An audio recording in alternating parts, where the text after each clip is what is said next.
Thank you very much for listening to KHTS Radio. You are tuning in with me, Jade Aubuchon, KHTS Co-News Director, and I am joined today by Carey Quashan of Action Drug Rehab here in Santa Clarita and I believe a few other surrounding areas. How are you doing? You know what? I guess good. It's just I'm not real excited about what's going on out there right now. That's for Yeah, sure. Like, yeah. it's good to see you, but it's sad that I got to come in today and we have to talk about this.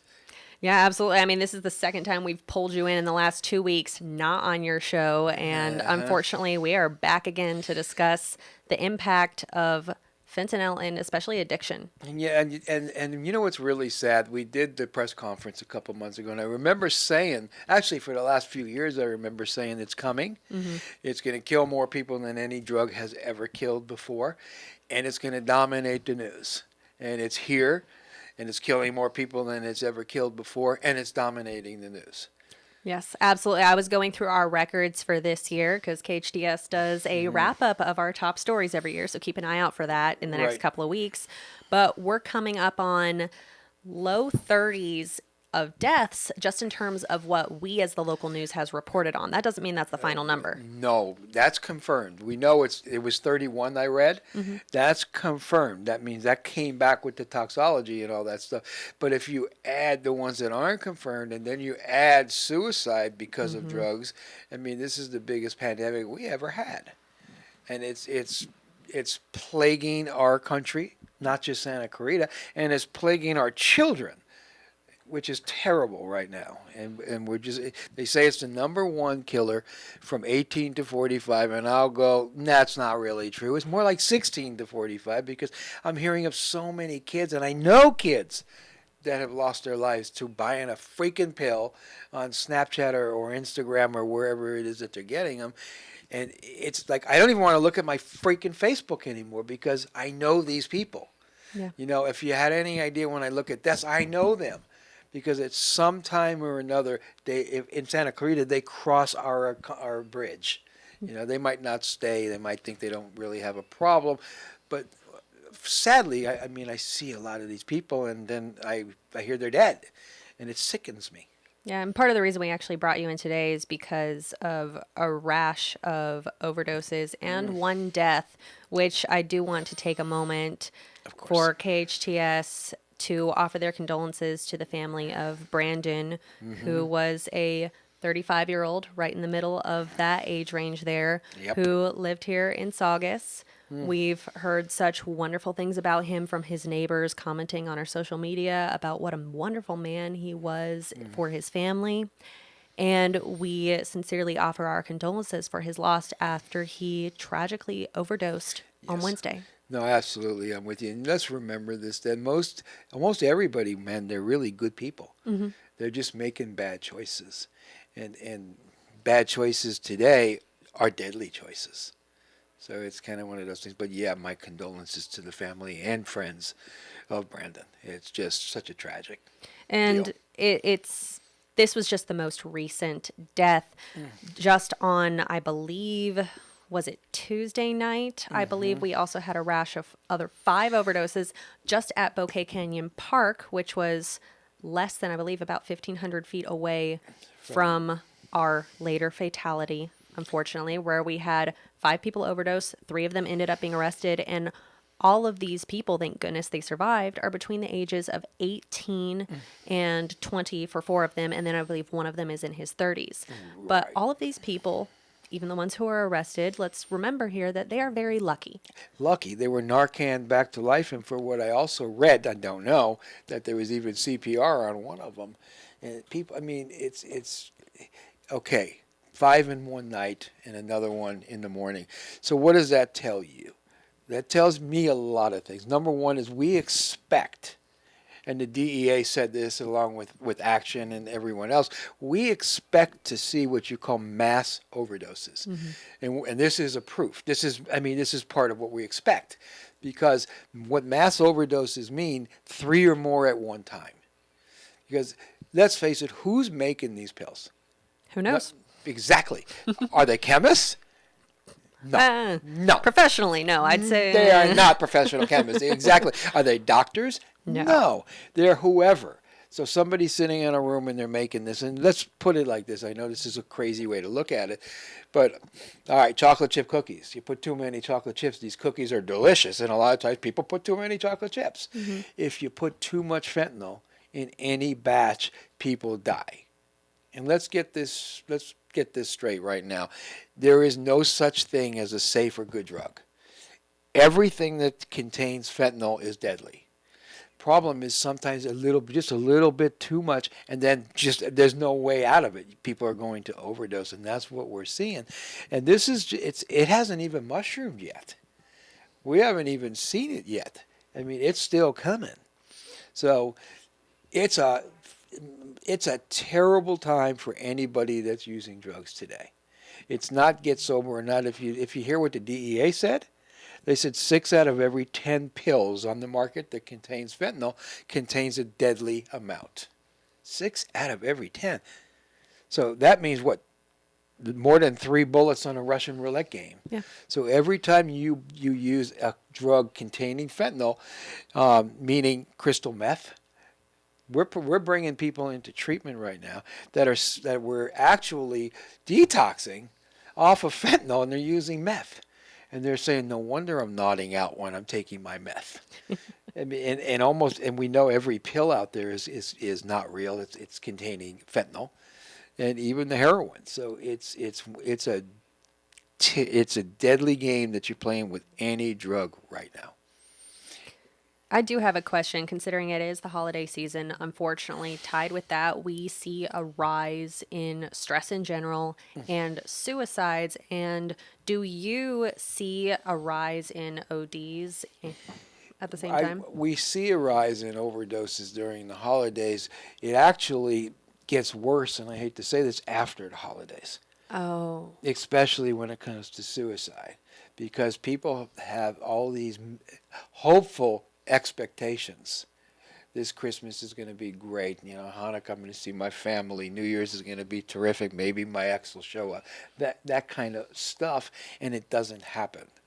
So what happens is they have their hopes way up, and they get let down. And then after the holidays, we see more suicide attempts, more suicides, more mental health assessments, more people coming into treatment. People say, oh, you must be really busy during the holidays. No, we're never really busy. I mean, we are this holidays because it's just crazy, but it's a different kind of busy. Nobody wants to go to treatment. So come January, the second week of January, everything gets off the hook. People want to go to treatment. New Year's resolutions come.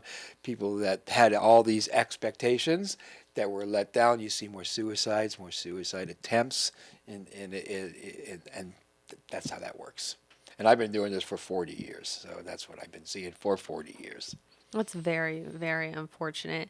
What advice would you give to the people of Santa Clarita, which is unfortunately leading in LA County in terms of overdoses, besides at least on numbers on paper. Yeah, on paper, and on that's paper. the key there. Right. What advice would you give them for trying to protect their loved ones? Because for the people who are dealing with addiction, they have their own set of struggles. I'm going to talk right now to the people that are using drugs. Yeah.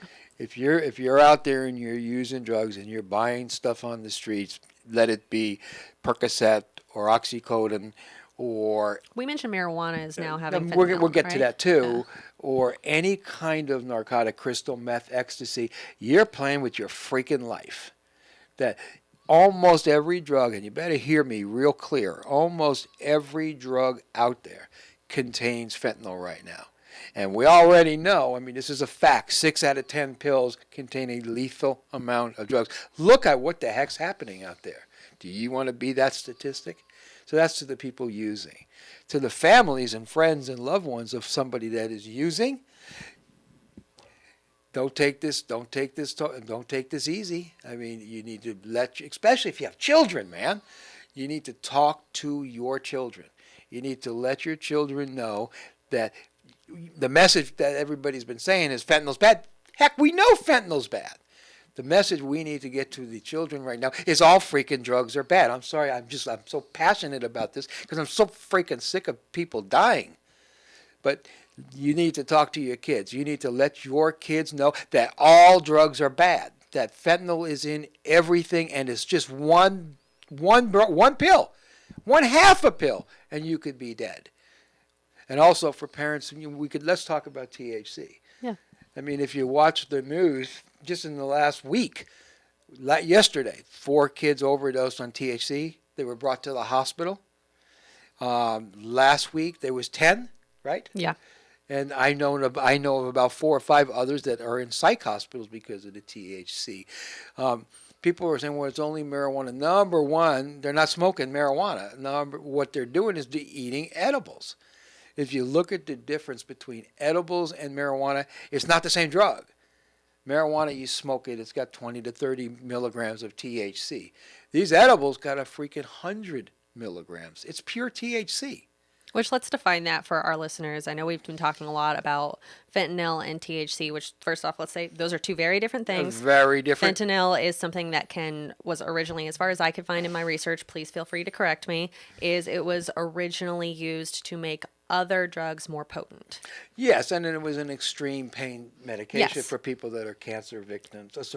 Yeah, it's still prescribed in extreme situations It is. to this day, and it has its medical uses. It does. As with all of the most dangerous drugs that I'm finding on the streets and what I'm finding here. But Correct. it's when it's being mixed in with these other things without people's knowledge, or even just straight up being sold to people. And it's not coming from a prescription. I mean, these are just These are the Breaking Bad guys of the world who are, out doing what? Just out there to make money. Right. They have no people that they're having to answer to. It just comes down to money, and they don't care about the people that they're hurting. And they're putting it in everything because, let's face it, number one, you get addicted, so you keep coming back. Number two, it is 50 to 100 times stronger than heroin or morphine, which means people love it. Mm-hmm. If it doesn't kill you, it feels great. And it's extremely emotionally and physically addictive. And again, if it doesn't kill you, it feels great. So if you have an addictive personality and you're playing with something that makes you feel great, you're in big trouble. Yeah, you're going to want more of it. And then the detox is the worst detox of anything, because when somebody's addicted to fentanyl, you really cannot give them detox meds like Suboxone or anything like that for 24 to 48 hours. Why is because that? it'll make you sicker. Oh. So you got that time period of somebody that they're so afraid of that withdrawal because it feels so bad that they feel like they wish they were dead. Wow. So we got to get them through that first 24 or 48 hours before we could really give them medication to feel better. Wow. And then going back to THC, that is the hallucinogenic actual chemical that can be found within marijuana, but is not necessarily the focus of it when you're smoking it, but that's what ends up being put in edibles, which is what we're seeing in all these stories kids are getting sick from. Correct. You see in chronic throw up, where they just cannot stop vomiting. We're seeing that. We're seeing psychosis. We're seeing anger bursts. We're seeing paranoia. We're seeing anxiety. All kinds of psychotic behaviors from THC. And I've in the last year or two, it's really getting bad. And now, California, we legalize pot. Mm-hmm. But along with legalizing pot, we also legalized THC, which is that chemical that we're talking about that was not intended really to be legalized or smoked or used by anyone, really. Yeah.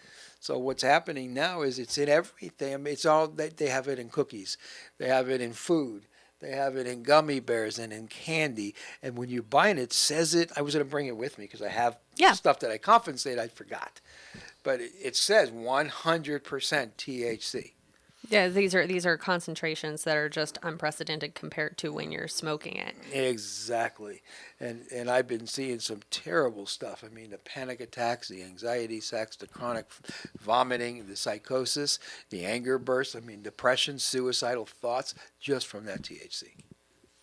So this is to the parents. I mean, if your kids are using drugs and it's one of those, well, everybody's doing it, so not everybody has to do it, and I surely would suggest to any parent it's not okay for your kids to be playing with that stuff. It is not safe. It is not good. It is bad, period. And it's also a gateway drug to who knows what. I know, it's like I'm getting so tired of hearing myself talk. I mean, the fentanyl, everybody knows fentanyl kills. Okay, guys, then why are you playing? Why do I in the newsroom have to keep reporting Somebody, on somebody dying? yeah. It is incredibly frustrating. We just did this last week, didn't we? We did this last week. I And think then we almost had exactly how a many week ago. overdoses since then? Of that I know of, at least 7. Exactly. That's here in Santa Clarita. Yeah. What about out there? Oh, I mean, over the past week, since the last time we talked, I've read just nationally multiple news stories about middle schoolers who are getting sick, who are being hospitalized, because at the end of the day, they are doing something that they're gonna do. They're kids. They're doing something that it's not good. They're still doing it with relatively innocent intentions. And if you just watch the news, you said it, middle schools, the THC, the 10 that overdoses in the valley, the Yeah, very ones nice. that overdosed last night, they're middle school kids. They're not high school kids. These are 13-year-old kids. Anyone that really out there think that it's okay for a 13-year-old kid to use THC, especially that high concentrated crap that they're using, the edibles or the vaping? Do you really think that's okay? Do you really think that's safe for your children? And I don't. At the end of the day, at that age, they're doing this because they don't know what they're doing. Say that again, because that's perfect. At the end of the day, these are kids who don't know what they're doing, and they're trying something new that they've heard about from someone else. And it's our job as the people who are educated about it to show them that, hey, you are going to get hurt. But you know what you just said? Now let's add it to the parents. This is stuff that their kids are doing that their parents don't know is bad, because they think it's just pot. It's not pot. Let's distinguish it real quick. Again. Yeah. Here's marijuana. You put it here. You roll it in a joint. You put it in a pipe and you smoke it. But let's just say, what's the concentration of THC in marijuana? Anywhere from in the 20s usually. And this stuff we're talking about now is concentrated. It's in a vape. It's 100% THC. The edibles are 100% THC. It is not marijuana. It's not something that they're smoking. It's different. Period. Period. I don't know how else to get my message out. I'm gonna go back to you have parents who don't know, and I'm gonna jump it back to kids are gonna try this. I grew up in the generation where the internet was growing up with me. And I think there's a lot of people who are my age who kind of understand that. I won't say when I grew up. There was no internet.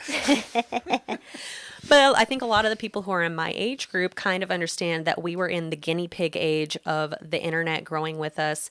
And while we did have a certain amount of parental understanding of like, hey, stranger danger online, we were also allowed to be a lot more online unsupervised than we probably should have been.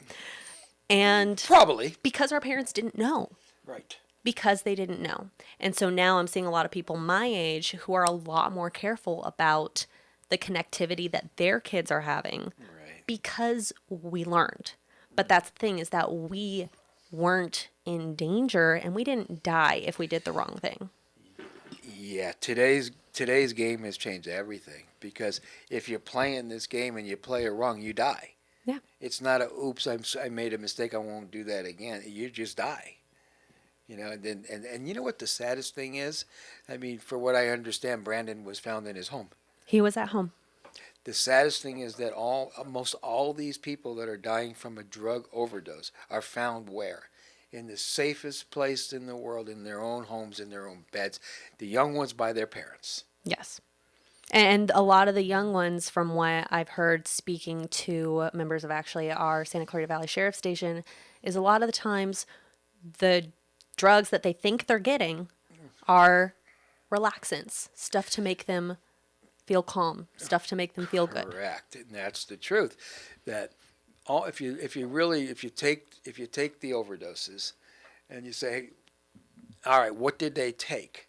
We know what killed them. Yeah, but what did they think they were getting? And a lot of the times I'm hearing stuff that is supposed to bring them down, make them calm, make them de-stress, and that makes me so upset. Xanax, Ativan, Percocet, Oxy. That's what most everyone is buying or think they're buying. But what they're buying is not that. It looks like it. You can't tell it apart, but it's about 100 times stronger than those drugs. So when they take this, it's like a pill of death. And it's just going to get worse. So I would never take it for granted that it's. First of all, you know what else I was going to say? This there used to be parents coming to me say my kid uses recreationally, or they're experimenting with drugs. There is no recreational usage anymore. There isn't. Any recreational usage is a prescription for disaster. It's a prescription for somebody that could die. Period. Experimenting with drugs, you know that a huge number of kids that have been experimenting with drugs buy stuff on the internet thinking they're buying something that's like a Percocet, like we're saying, and ends up dying. That's called, to me, poisoning. That's murder. If somebody's selling something as something and it's something else that can kill you, isn't that murder? That's like that. Remember that Tylenol thing? Yeah. Where they bought Tylenol at a market and had poison in it? Yes. What's different? If this were, I'm just going to put this in the realm of, if this were an actual product that people were selling on the legal market, this would absolutely be within the realm of, at the very least, lawsuit, if not criminal charges, because of the negligence and the lack of care. Exactly. And this is knowledgeable putting people at harm. What's different than this? And I know this sounds crazy, but if somebody walked into the pharmacy, opened a bottle of Tylenol, and put 3 Tylenols in there that looked just like the other ones, but they were fentanyl, and somebody died, they would go to prison, wouldn't they?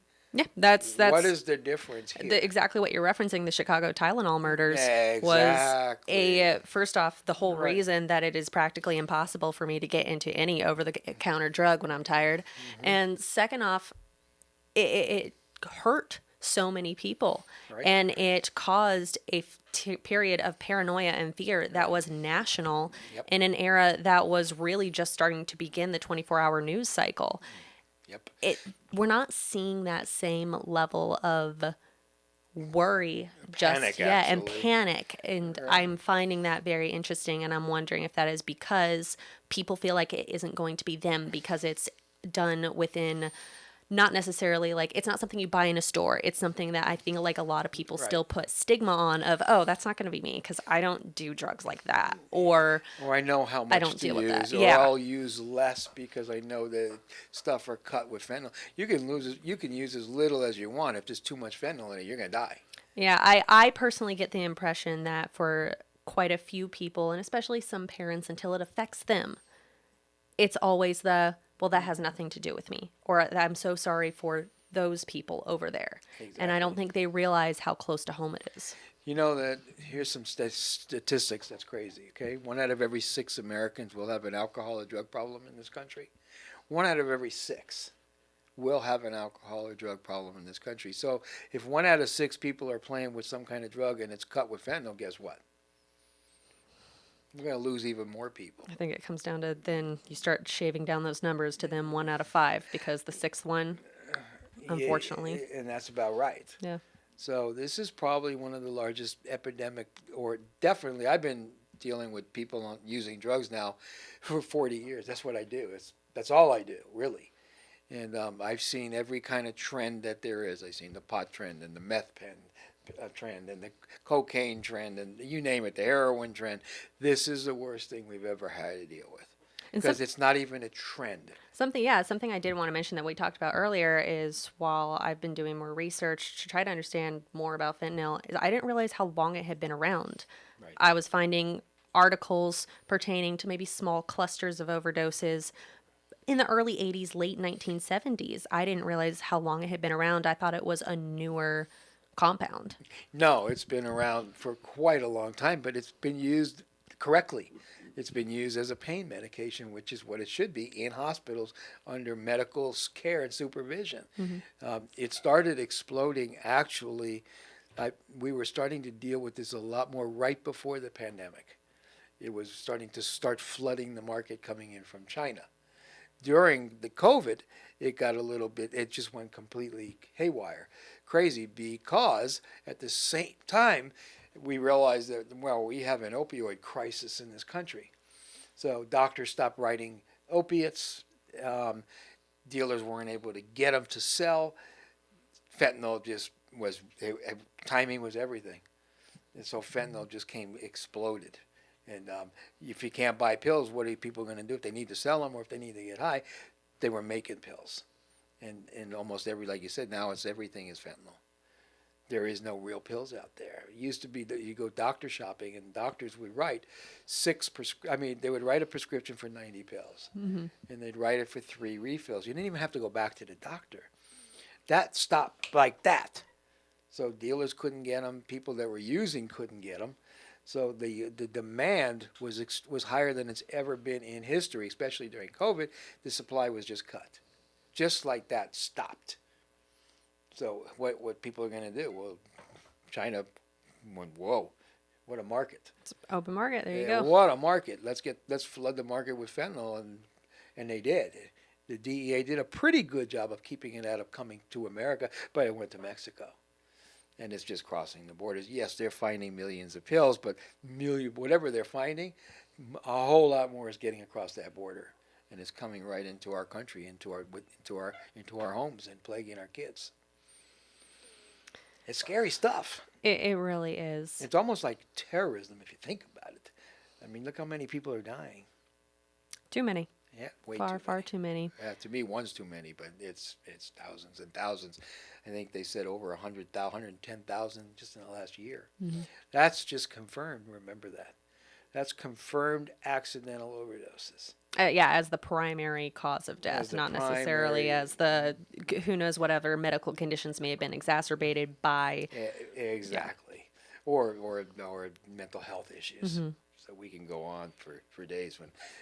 Yeah, I think we'll come back to that maybe at your show on another week. That would be good. Yes, we need to do that. Yeah, let's do that. Yeah. Thank you so much for joining us, Carey. I really appreciate it. Hey, you know what? If you're watching this show, do me a favor. Watch it and then share it. This thing needs to be shared by everybody watching it. And this message, the only way we're going to solve this crisis right now is we got to get tough on the dealers, obviously. Mm-hmm. If somebody's selling fentanyl and somebody's dying, people should go to jail for murder or at least manslaughter or something like that. And education, man. We got to get the words out to every young person out there. And every drug user out there that everything contains fentanyl and every drug is deadly, not just the word fentanyl. So I really appreciate you listening. I appreciate you coming in and doing this, and KHTS to put the word out there. And hey, share this freaking show. Yeah, absolutely. I definitely want to echo that. This isn't just for parents to listen to. If you have teen or middle school age kids, mm-hmm. I guarantee that they are old enough to understand what we are talking about here, and they are old enough to understand the risks. And even if you don't necessarily, or if they don't feel comfortable talking to you about it, sometimes just giving them a place to find that information and letting them sort through it themselves can be a great help. Yep. And that might save them, even if they don't feel comfortable talking to you or another adult about it. Old enough. Let's just play with this for one more minute. Yeah.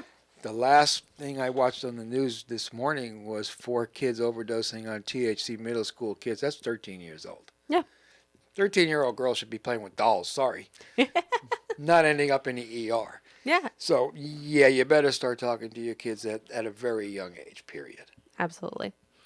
But thank you so much. Once again, this is Carey Quashan from Action Drug Rehab here in Santa Clarita, and I'm Jade Aubuchon from KHTS News.